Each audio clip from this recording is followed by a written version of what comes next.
السلام عليكم ورحمة الله وبركاته داود يا شقيمة يا قايلة وميل والبقود نقد داونا يسام وبرنامج كيني جاركها دنيا الصومالي دا أول مرة والبقوا هذا الله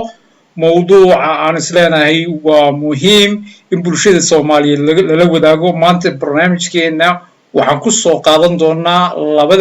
لبدا معمول قبلات الصومالي لان معمول كيسكي إنه ما عرفتي صومالي كقوي كل واقع الصومالي لان بنتلان iyo ismaamulka Soomaaliland iyo Puntland anako dul istaagi doona mid walba waxyaabaha uu ku guuleystay iyo waxyaabaha uu ka gaabiyay iyo waxyaabaha maaragtay uu sameyn karo anako isbarbar dhigi doona mar walba ujeedkeenuna mar walba saad ogtiin waa inaan maaragtay sawirro badan tusno dadka deegaanada degan iyo maamuladaba waxyaabaha indhaha dadka kale ay u arkaan ay ku fasirtaan sababtoo ah wadan ama bulsho ama saxaafada roolkeed wuxuu yahay mar walba inay reflection u samayso hogaamiyaasha iyo maamul goboleedyada oo mar walba dadweynuhu siday u arkaan la tuso iyo ku sibay isu haystaan inay fiican yihiin bay isu haystaan dabcan oo aad u wanaagsan yihiin oo barwaaqo ku jiraan oo sharaf leeyihiin laakiin dadweynaha kale kor ka daawanaya waxyaabaha is leeyihiin dadka iyaga oo u qabsoomeen iyo waxyaabaha ay ka khaldan yihiin intaba inaan u ifino annagoo rabna waxay khaldan yihiin inay iska saxaan waxa uu saxsan inay sii horumariyaan ujeedadeena ay tahay niyad wanaagsan oo kaliya sababtoo mar walba waxa la yiri qof lacag ku siiyo waad heshaa laakiin qof tala ku siiyo ma heshid ujeedka aan fadhigan live-ka u soo galayna inuu uga hadlayno Puntland iyo Somaliland waxay tahay waa jacayl aan u qabno dadka walaalahayna deegaanada ku nool annagoo waxay qabsadeen wanaag ahaan aad ugu faraxsan waxay ka gaabiyeen rabna inaan ku dhaliilno oo ku tartirsiino oo dhaana hore u socda qodob ayaan u dul istaagi doonaa ilaahay hadduu yiraahdo annagoo maaragtay soo kala horumarin doona labada maamulkiiskii u baxay u magacaabay inuu ka go'ay Soomaaliya inteedii kale ee Somaliland Jamhuuriyadda Somaliland iyo maamul goboleedka Puntland annagoo mid u dul istaagi doona qodobkeena koowaad maanta waxaan ku soo qaadanaynaa Somaliland سادوتين بشعب كوقوي صوماليات يعني وشعب تاريخ دير له صومالية مركي لده أما جيس كأفريقيا با ودجاندي أي بقرطوية دي أضل كجرتي رنتي شيخ عانكا الشيخ سيلعي وكجري رنتي mararka qaarkood geyiga Soomaaliyeed khaasatan Soomaali galbeed ilaa ay muslimiinta Itoobiya oo dhan meeshii laga xukumi jiray Axmed Gurey iyo boqortooyooyinkii isku wada xidhnaa deegaankaas ayay ka jirtay runtii waa deegaan ma aragtay aad iyo aad active u ah markii la eego siyaasadda ama halganka Soomaaliyeed hormuudna u ahaa qaybo badan waqooyiga Soomaaliyeed markii la eego runtii aad iyo aad bay active u ahaayeen boqortooyadaas muslimiinta ay adal ka soke kadib waayadii ay Axmed Gurey u wareegtay iyo xagaas iyo harar ay boqortooyada islaamka u wareegtay kadibna Soomaaliya xornimadeeda waayadii timid ee 26 Juun ay xornimada qaateen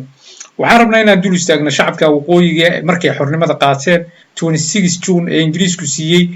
isagoo ka hormariyay koonfurta Soomaaliya runtii inay ahaayeen dad aad u jecel Soomaalinimada dad aad u jecel wadajirka Soomaaliyeed dad aad u jecel yani inay Soomaali kor noqoto oo ma aragtay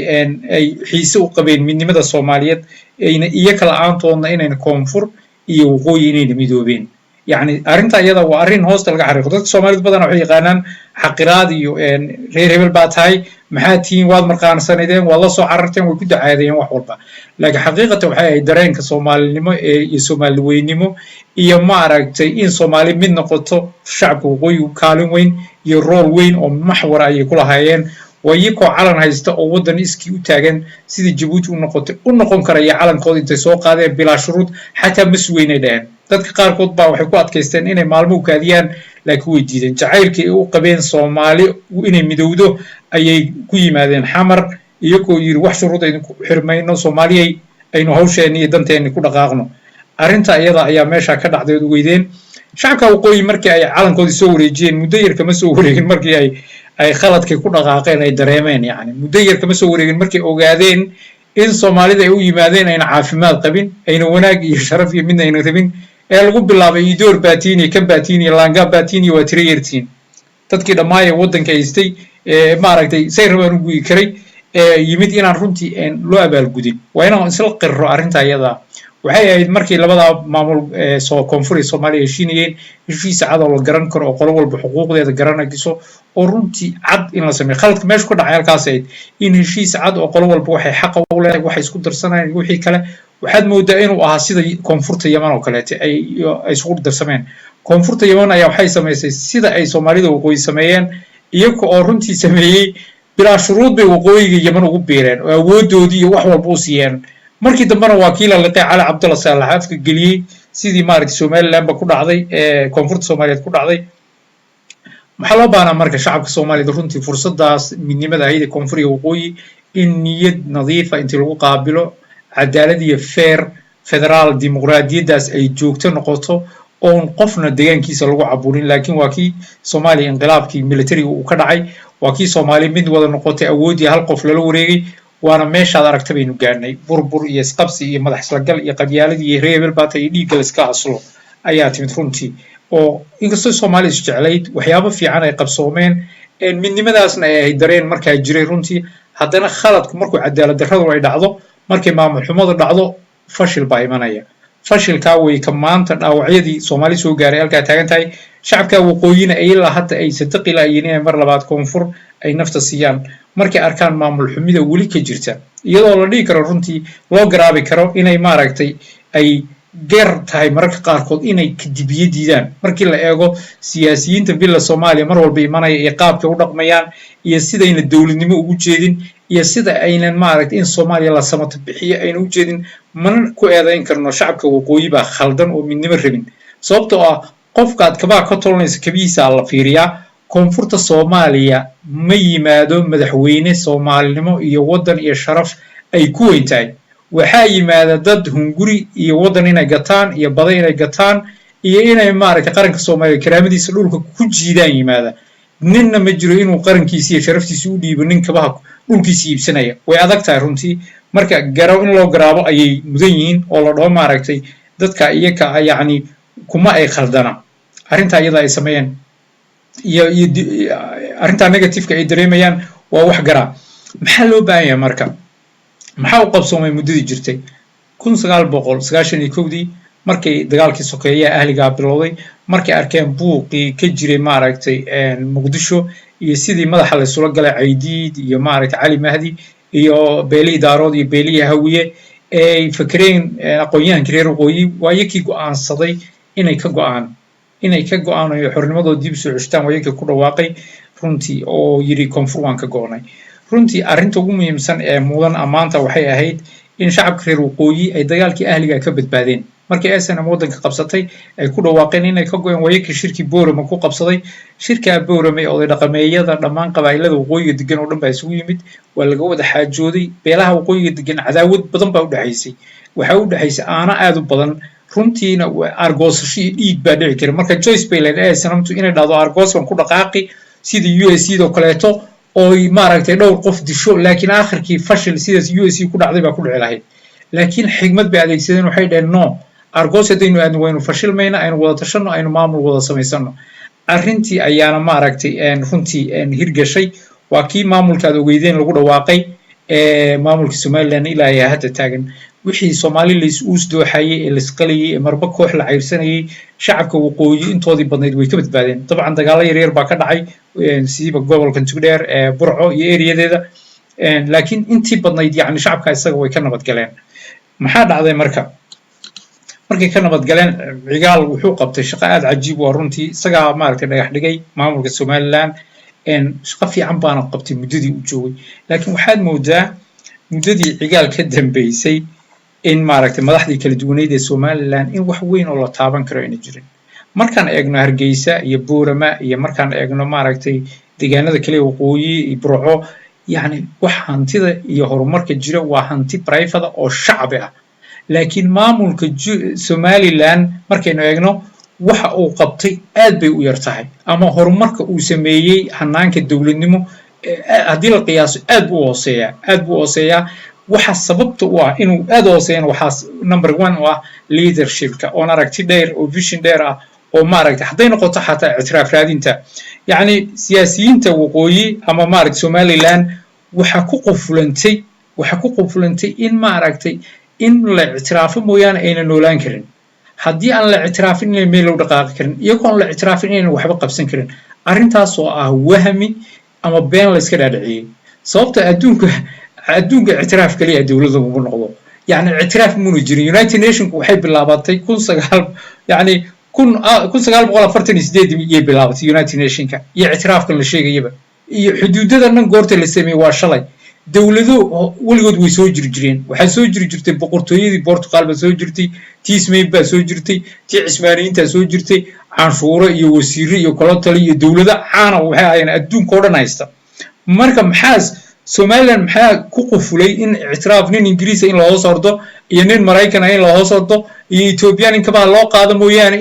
inaan sharaf kale jirin ama dawlad ayna dhisan karin iyo ictiqaadiyeen xaqiiqdu waxay tahay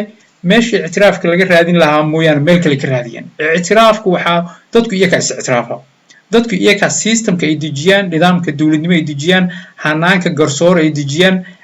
horumarka dhaqaale ay sameeyaan yaa wuxuu muujiyaa dadka inay yihiin dad astaahila oo geeyo inay waddan noqdaan ama dawlad noqdaan iyo inayna noqonin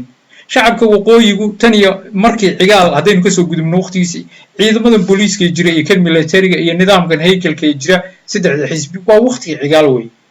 waxa horumarka Somaliland samaysay ee la taaban karo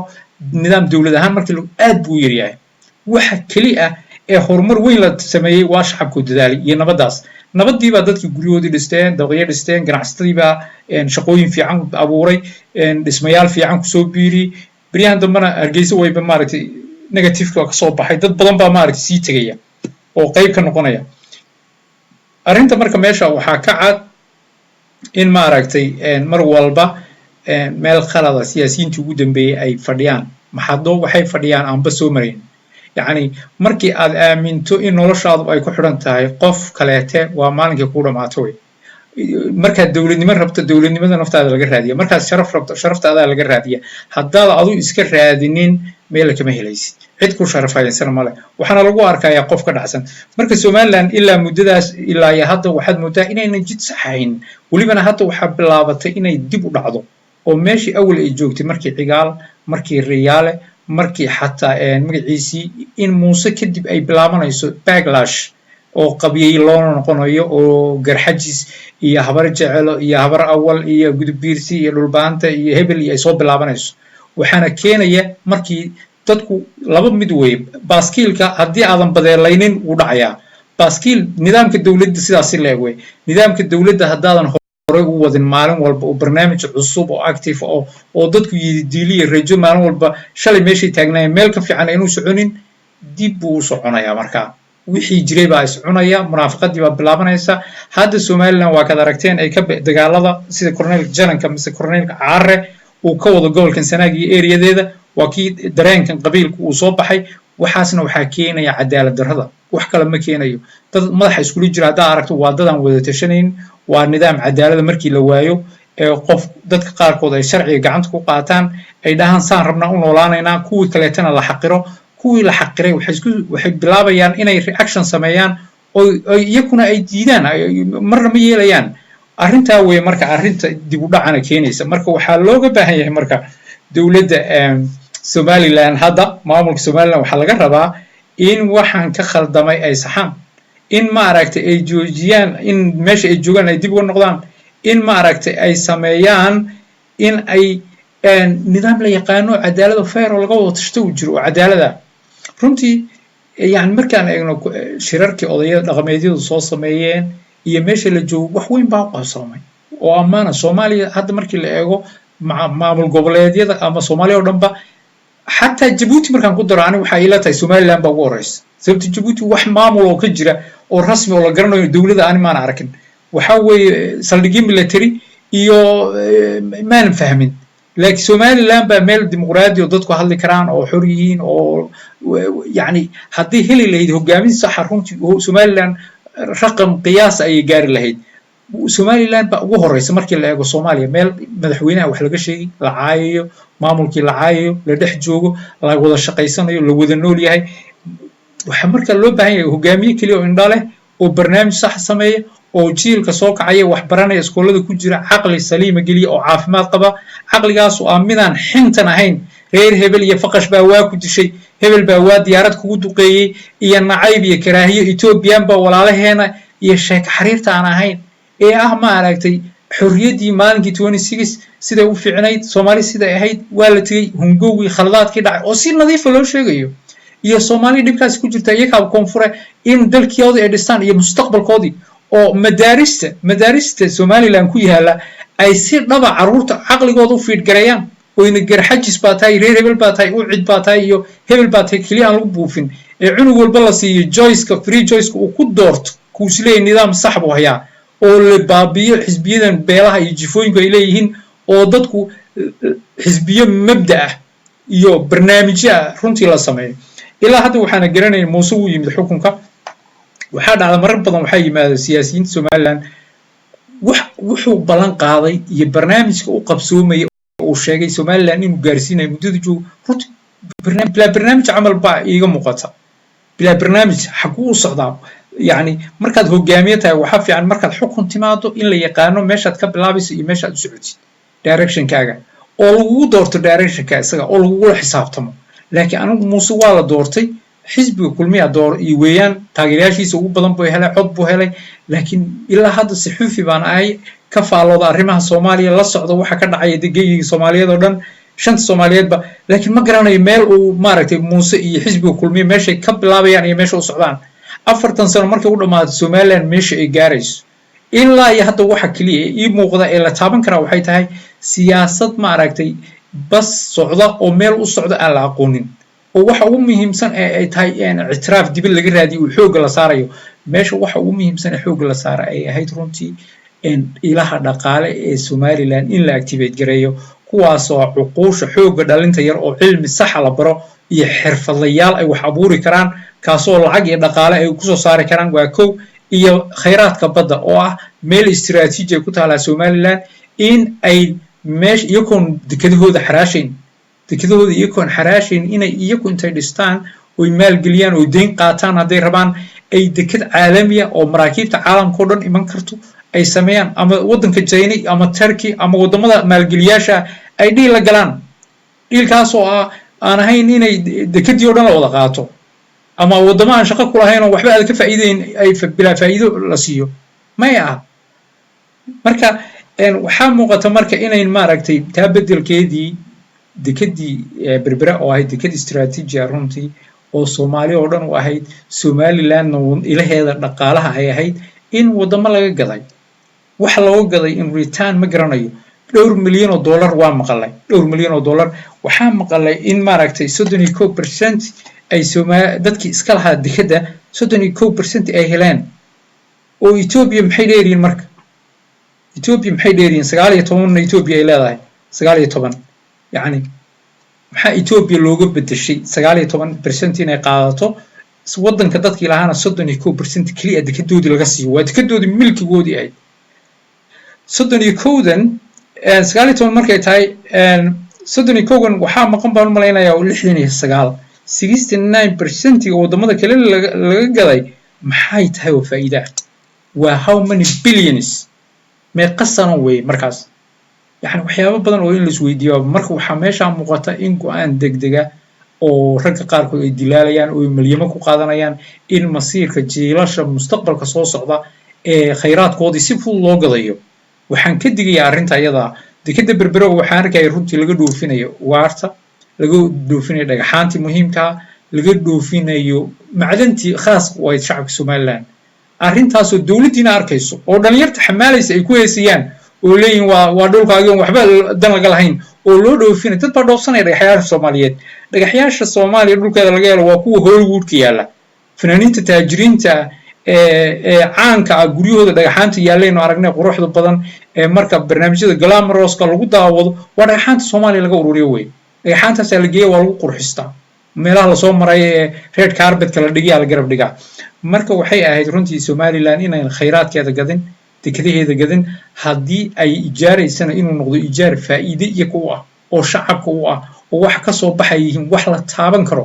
runtii baarlamaanku aad bay muhiim u ah inuu ka daba noqdo uu og yahay oo waxyaabihii khaldan waa la sixi karaa ee la saxo haddaan la sixi karin Ethiopia 90% haddii la sii waa okay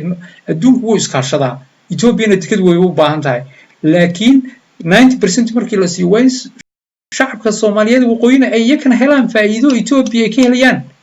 oo incentive uu jiro oo yani adduunku waa give and take ma kaliya give iyo xaraash kaliya ma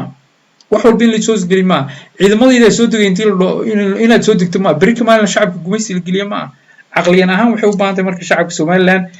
way dadaaleen odayaasha dhaqanka way dadaaleen Master Cigaal iyo waqtigiisii meel fiican buu keenay laakiin waxaad moodaa meesha hadda maanta la taagan yahay in ritib macsarashiida camal iska daba wareegayo oo ritib macsarashiida si uu wareegayay hadda lagu soo xiro noqday in dadkii walaalaha la kala qaado oo la dhaho waa hebel baa kan ah iyo hebel baa kan ah iyo reer hebel baana iyo reer hebel baana yani oo ibtidaa'igi boqolaal sano timcada wuxuu ka gabiyay waagaad ogeydeen in dib dadkii loogu celiyo ee abwaanka wadaniga uu sheegay inaan qabyaalad meel lagu tagayn oo inuu ognahay inaan qabyaalad meel lagu tagayn arrinta marka hadda loo baahan yahay waxay tahay runtii maamulka Somaliland waxaa hor yaala choice ah in khayraadka badda oo ah kalluunka deegaanka waqooyiga kalluumada ugu qaalisan baa ku jira kalluumaysatada caalamka oo dhan yaa shirkado ka samaystay budgetka iyo lacagta carabaha ka tuugsanayaan iyo European halka milyan ee la siinayo waqooyiga xeebaheeda ka badan baa laga soo saari karaa in kalluumaysato iskaashatooyin la sameeyo lana ilaaliyo xeebta waqooyi oo dhan dadka sharci darrada ugu kalluumaysanaya kalluunkaana suuq waa buuxa adduunka kalluunka warshado kalluunka sameeyo la sameeyo suuqna adduunka meel walba uu yaalaa saf baa lagu jiraa China meel walba way imanaysa Japan baa u imanaya dadka adduunku wuxuu cuno xoolo iyo ari iyo cid hilibkeeda cuno ma laha laakiin kalluunka adduunka restaurant walba oo ugu qaalisan wax laga cuno waa kalluun Soomaaliland kalluunku wuxuu yaalaa si aan la arkin marka waxa loo baahan yahay khayraadka rasmiga in maamulku si sax uga faa'iideeyo takale waxbarashada iyo tacliinta haykalka dawladnimo ee Somaliland waxay ahayd maanta Somaliland markii loo 31 sano jirtaa ku dhawaad 31 sano jirtaa 31 sano Rwanda maxaa u qabsoomay Paul Kagame madaxweynaha Rwanda maxaa u qabsoomay waxa u qabsoomay wax badan waa cunug yar 8 milyan qabiilkiisa la dilay isagoo cuqdadaysan oo dhiigii awooyadiisa adeeradiisa darbiyada ku yaalaan buu soo baxay muxuu sameeyay laakiin عقلك بكشقي ماتماتيك بو فكري وان هدو حنتما او توسي بان لا دغالمي dhamaanto dhan tooridu baa la soo wadan la dhigalis duuxilaa laakiin uu fikro wuxuu yiri dhibkan waa jahli dhibkan waa inaan aqoon ku bedelo waa inaan aqli ka shaqaysiino waa inaan bulshada xoogoodii u jahayno dhinaca saxda tiibuna sameeyay runtii waana ta keentay maanta in maaragtay Rwanda ay European ka hormarto wadanka ugu nadaafada badan ugu horumar badan xataa South Africa cadaanka joogtay maanta waxa ka horeeya waa Rwanda way Rwanda ka horeysa waa wiilka yar ee shaqeeyay way Somaliland inta way taagneed wayna awoodaa jaanis ahaan qurux ahaan iyo wadan ahaan iyo maamul ahaan buu ka ficnaan jirtay laakiin meesha waxa imanay rag iska marqaansan oo reer hebel iyo xintan iyo Ingiriis baa ay ictiraafay awoodoodii maskaxdooda ku xig oo iyagu waxay qaban karaan aan marnaba waxa suurtagalka ee shacabka waqooyi uu qaban karo aan marna ku xisaabtamin oo marna awoodaha shacabkaas ay leeyihiin aan explore ku sameeynin oo tijaabooyin ku sameeynin shacabka waqooyi muraayad wada mutuleel ka dhig kara waqooyi oo dhan dad ayr wada qaatan walba noloshiisa tacliinta ugu sareeya leh qurba joog deeqsiin baa jooga haddii arkaan hogaamiye sax ah runtii jeebkooda u furi lahaa saddexdan xisbi intii barnaamij cad oo la wada yaqaan oo nin walba xuquuqdiisa la garanay la sameeyo doorashadana one man one vote sababta adduunka meel walba yaala barnaamijyo elektarooniga oo la khiyaami karin baa la sameyn karaa oo codka qof walba ku ogaan karo xisbi walba wuxuu ka ahaan karaa markhaati goobaha doorashooyinka si aan muran buu iman oo isla markii doorashadu soo u dhamaataba lagu dhawaaqi karo doorasho cadaalad oo fair ah saxaafada xor ah iyo ganacsiyo xor ah oo dhammaan shanta Soomaaliyeed kula tartanto inay maaragtay iyadoo noqoto inta koonfur dagaaladu ka socdo xarunta ay Soomaalidu ku nasan lahayd qurba joogta Soomaaliya oo dhan meeshay dalxiis soo tagleed meeshay ganacsiga iyo maalgashiga ka samaysan lahaayeen oo iyadoo noqoto wadnaha Soomaaliya oo dhan kala dhaqaajiyo oo dad niyad wanaagsan oo caafimaad qaba oo maalin walba idaacada la soo taagnayn tafarra adeerkeena ah iyo tafarra waalna jeclaa iyo tafarra kuma jeclaan tafarra wuxuu rabay inaa adiga gun noqoto hoos tagto tafarra wuxuu dagaalamay dekada berberay inuu lacag la'aan ku qaato 19% oo hoos tagto aad cagiis joogto mar walba ka cabsato oo diyaaradihiisu soo rabo ka yeelo adiguna aad waxba yeeli karin muunan asxaan adiga ku sameeyeen jacayl ta adigana muunan sameeyeen wax walba ay sameeyeen mayna ahayn wax shacabku waqooyi jacayl u qabeen ma ahayn koonfur iyo waqooyina cid kala jecel male Soomaali meel walba joogto waa dad isku wada mid weeyaan isku si unba loo wada jecel yahay ama loo wada nacab yahay qofkii Soomaali jecelna wuu wada jecel yahay kii nacabna wuu wada nacab yahay xaqiiqatan waa saas weeyaan arinta marka loo baahan yahay waxay tahay dadku in ma aragtay ay Somaliland marka in hesho hogaamiyaal noocaas ah hogaamiyaasha marka la dooranayo in la iska dooran hebel waa kulmiye muhiim ah muxuu yahay barnaamijkiisa 4 sano la dooranayo uu qabanayo xaguu ka bilaabaya maxaa priority u ah maxay Somaliland gaaraysaa markuu 4 sano u dhamaato muxuu kaga tagi doonaa waa in qaabka lagu doortaa absolute meel fiican bay timi doorasho yani xagga doorashada markii la xitaa horumar talaabo hore loo soo qaaday baa jirta sababta doorashada ugu dambeysay waa laga dooday maxaad qabanaynin media la sameeyay arrin aad wanaagsan oo positive bay ilaahay haddana dhulka Soomaaliyeed hadday noqoto Djibouti ilaa iyo shanta Soomaali meesha ku nooshay waa meelaha ugu horeysa way Somaliland runtii qaabka doorashada u dhacday ee loo tartamay ee loo wada hadlay ee la soo canaantay ee sida xorta qof walba fikirkiisa u carabay laakiin waxa la rabaa taasoo ka sii casrisan baa la rabaa waxbarashada caruurta reer hebel iyo qabiil walba hebel hadii laba social media ku murmaan ba reer hebelka loo leenayo waa in madaarista lagu baro aqliga wadan jacaylka iyo midnimada iyo wadajirka inaan reer hebel cidna waxba ku noqonayn inaan reer hebel saxayn reer hebel wax kaliya ma in la isku ogaado mooyaane waxa kale oo Somaliland yani constitution waa inuu jiro xeer maamul dawlad waxa ugu horeeya waa nidaam garsoor baa ugu horeeya nidaam garsoor haduu jirin dadka oo dhan ba madax isla galay waa in la dhigi karo madaxweynuhu wuxuu jabiyay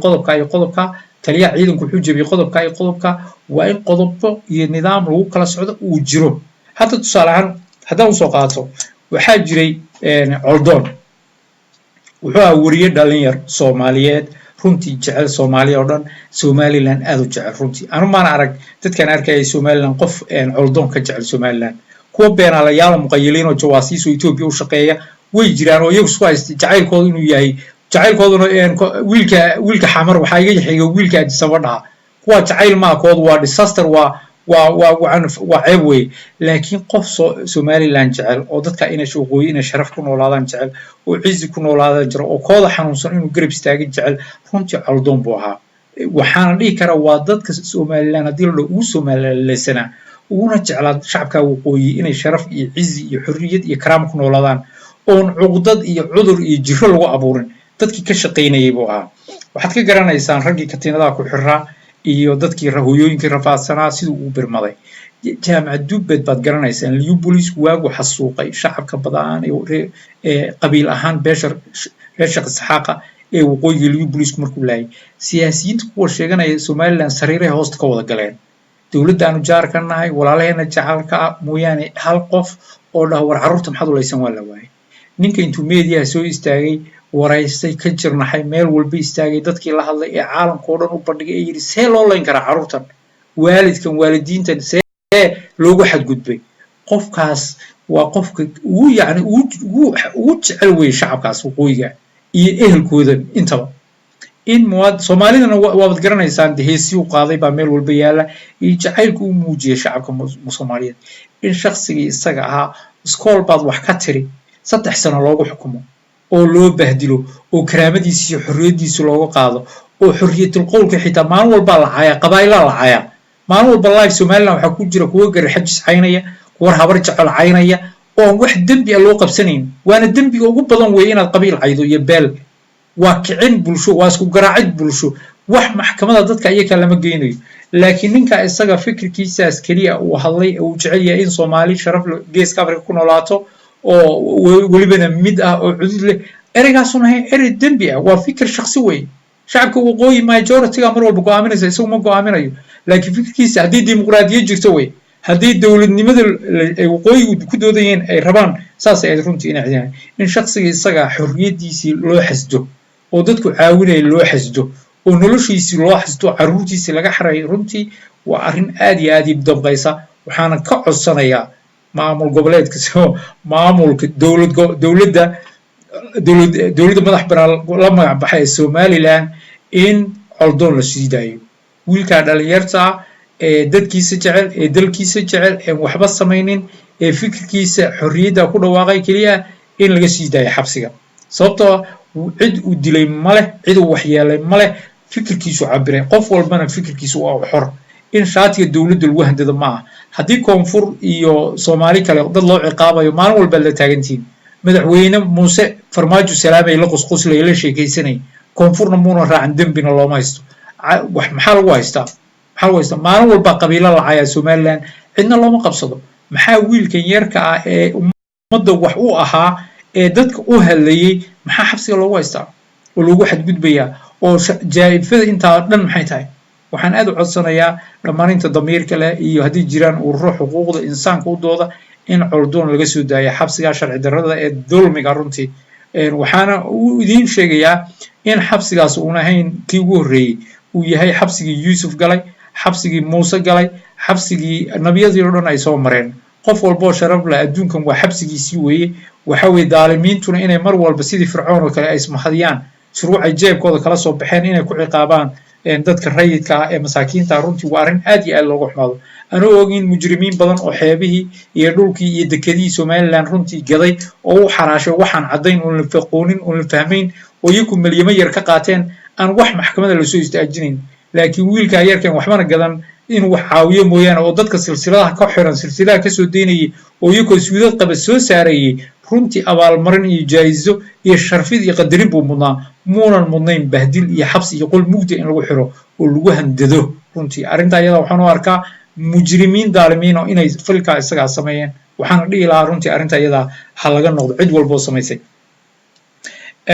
waxa kale oo aan maaragtay ugu baaqayaa Somaliland inay maaragtay samayso dawladnimo ay uga gudubto inta ayada waa barnaamijkeena ku saabsan Somaliland oo runtii aan rabno in maaragtay aan jecelnahay inay ka sii hormarto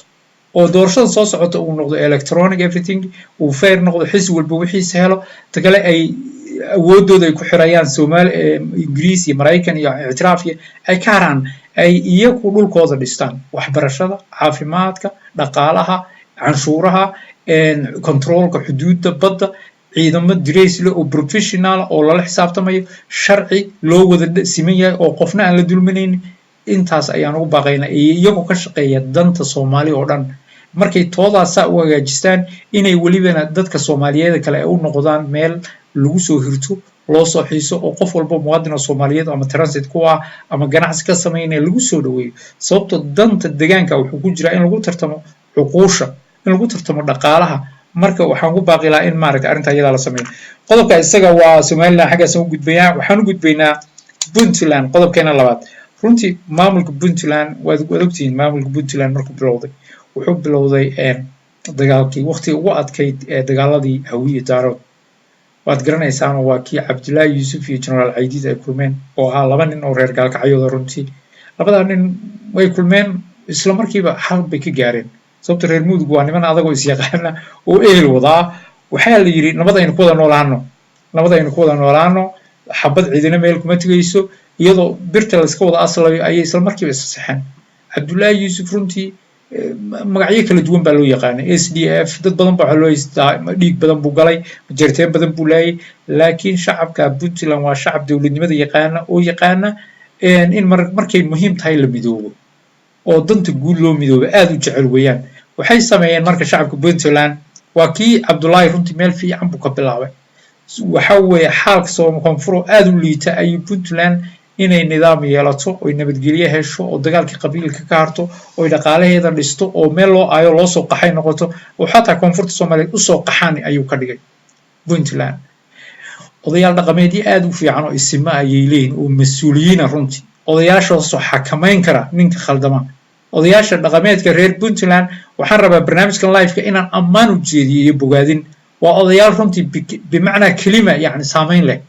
odayaal cizi leh dadkoodu cizi u ahayaan madaxdoodu cizi u ahayaan qof aan ahayn caado qaatayaal sida odayaasha beelaha qaarkood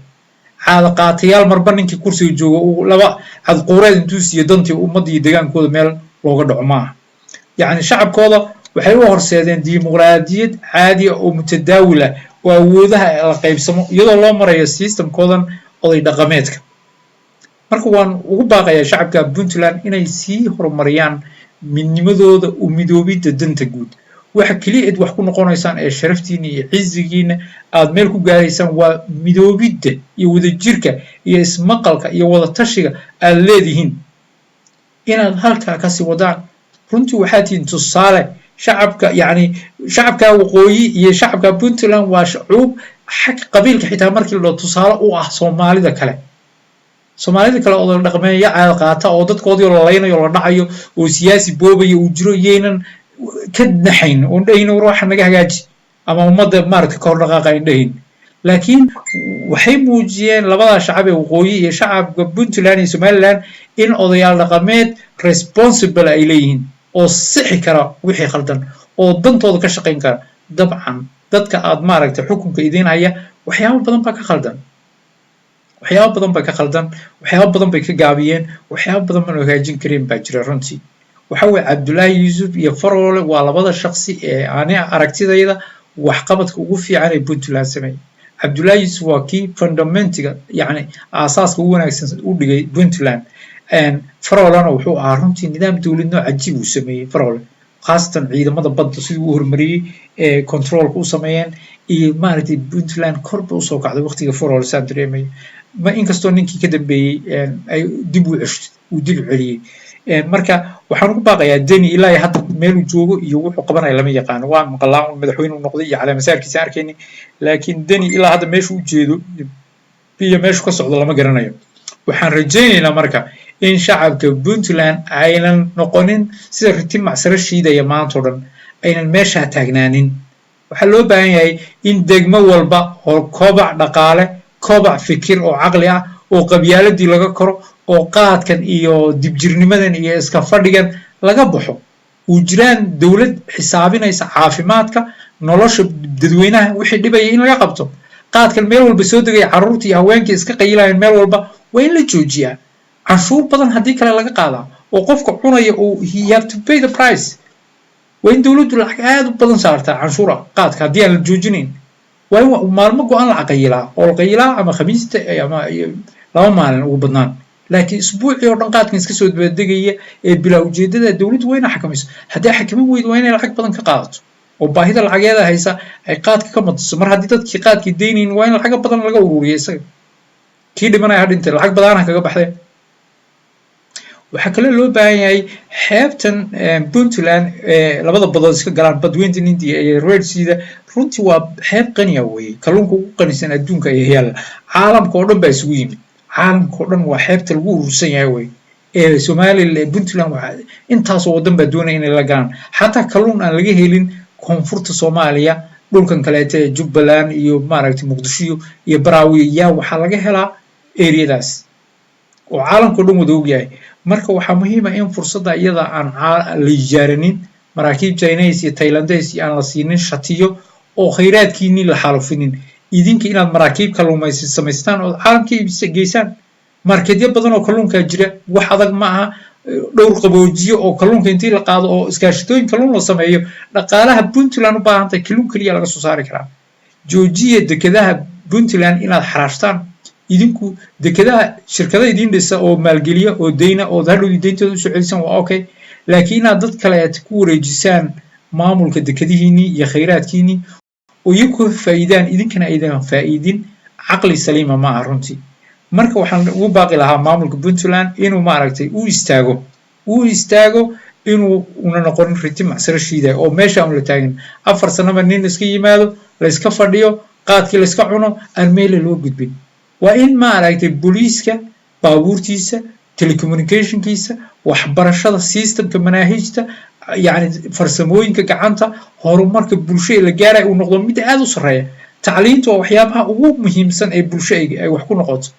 marka waa in maaragtay Puntland ay u istaagto arrimaha tacliinta oo xoog saarto iyo garsoorka oo qof walba oo muwaadin xuquuqdiisa helo oo nidaam yani dadka xuquuqsha laga meesha ummadii ka hormarto waa caqliga maaha ummadii kagama hormarto lacag la siiyay iyo dollar iyo adduunka waa caruurta oo lagu soo abuuro wadaniyadu waxay tahay shaqadu waxay tahay wada noolaansho siday tahay hoggaansanka sharciga waxay tahay oo soo baxdo bulsho caafimaad qabta oo danteedii guud wada fulinaysa marka Puntland hadda intii ay jirtay hadii runtii nidaam yar oo xooga la saari lahaa waxaa huba maanta inay wadan shidan oo maraakiibta caalamka oo dhan ku soo hirtaan oo dhaqaalihiisu intaas oo bilyan oo dollar ka kaco oo sida Turkey oo kale aan waxba ka duwanayn caalamkooda dhan baa u soo dalxiis tagi lahaa runtii xeebo aad u qurux badan hoteelo cajiib leh oo resorts oo yakhtiyada adduunka oo dhan ay isugu iman lahaayeen amaankeeda oo lagu tartamo Soomaaliya oo dhan ay meel kale aadeen qurbo joogto dhan baa noqon lahayd laakiin caqliga ninkii ilaah baa la rabaa hogaamiye caqliga iyo barnaamijyada sameyn lahaa ee la burka wadogtiin madaxweynahan hadda Turkiga jooga isbedelku ku sameeyay Turkey muddadii yareed waa 13 sano kaliya Turkey way tuugsanayeen liirada jawaan inaa ku qaaday sida Soomaaliya kale dollarka marka lagu bedelay laakiin meeshu geey wada aragteen maanta meesha Turkey in adduunka oo dhan intaas